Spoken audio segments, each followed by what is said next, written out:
প্রিয় বাহারান প্রবাসী ভাইয়েরা, আসসালামু আলাইকুম রহমতুল্লাহ। আশা করি কথাগুলো শুনে যাবেন, খুবই খুবই গুরুত্বপূর্ণ কথা।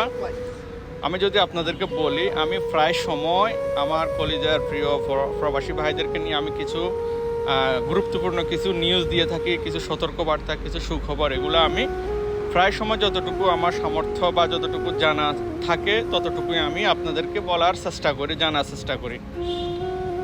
ইতিমধ্যে একটা বিষয় নিয়ে খুবই তুলফাট, যেহেতু সেটা হচ্ছে আপনারা জানেন, বাহারানে যারা বাহিরে কাজ করতেছে, যেমন ধরেন এই যে প্রায় অনেকে আছে ডিউটির পরে অবসর টাইমে যে ফেপসি ডাব্বা ডুব্বা বা বিভিন্ন ইত্যাদি এগুলো আপনারা কুড়িয়ে নিয়ে এগুলো সেল করেন বা ইত্যাদি ইত্যাদি। যাই হোক, ওটা তো কোনো ব্যাপার না, কিন্তু এটা তো অবৈধ এই দেশের জন্য।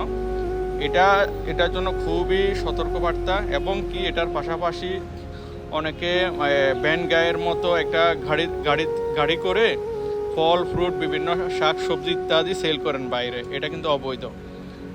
এই দুইটা গেল, ঠিক আছে, একটা ডাব্বারটা, একটা হচ্ছে ভ্যান গাড়ি যে আপনারা সামান সেল করেন, বিক্রি করেন, এটা।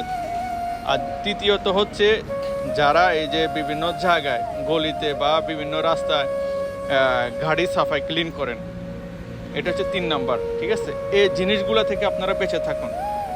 এগুলা যেখানে দেখছে সেখানে কিন্তু ধরছে, যেখানে দেখছে সেখানে কিন্তু ধরছে। এই জিনিসগুলো আপনারা অ্যাভয়েড করেন, আপনারা সতর্ক থাকেন। কি কাম কোনো দরকার আছে ভাই?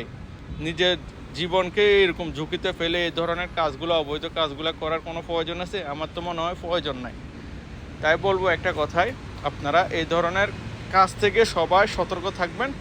যারা আছেন ভাই, আপনার পরিবার রুটি রুজি আপনার উপরে, আপনার সমস্যা হয়ে গেলে, কোনো দুর্ঘটনা ঘটে গেলে, তাহলে কই যাবেন? আমরা তো চাই না যে আমাদের প্রবাসী একজন ভাইয়ের যতই অন্যায় করুক, যতই গলত করুক, সে কোনো বিপদে পড়ুক। এটা আমরা কেউ চাই না। আমরা চাই যে সে ভালোভাবে চলুক, কারণ একটা পরিবারের রুটি রুজি তার উপরে নির্ভর করে। যাই হোক, বাই দ্য ওয়ে, ভিডিওটা যদি ভালো লেগে থাকে অবশ্যই একটা শেয়ার করে দিবেন। আমি ভাই, অনেকে বলে যে আমি নাকি ভিউর ধান্দা করি। আসলে ভিউর ধান্দা মান্দা এগুলো আমার মধ্যে নাই। যদি ভালো লাগে, আমার নিউজগুলো যদি আপনারা দেখতে চান, একটা ফলো করে রাখবেন, বাস এটুকুই। আর কোনো কিছু বলতে চাই না। সবাই ভালো থাকবেন, কিন্তু ভিডিওটা একটা যদি পারেন একটা শেয়ার করে সবাইকে একটু সচেতন করে দিন। আসসালামু আলাইকুম।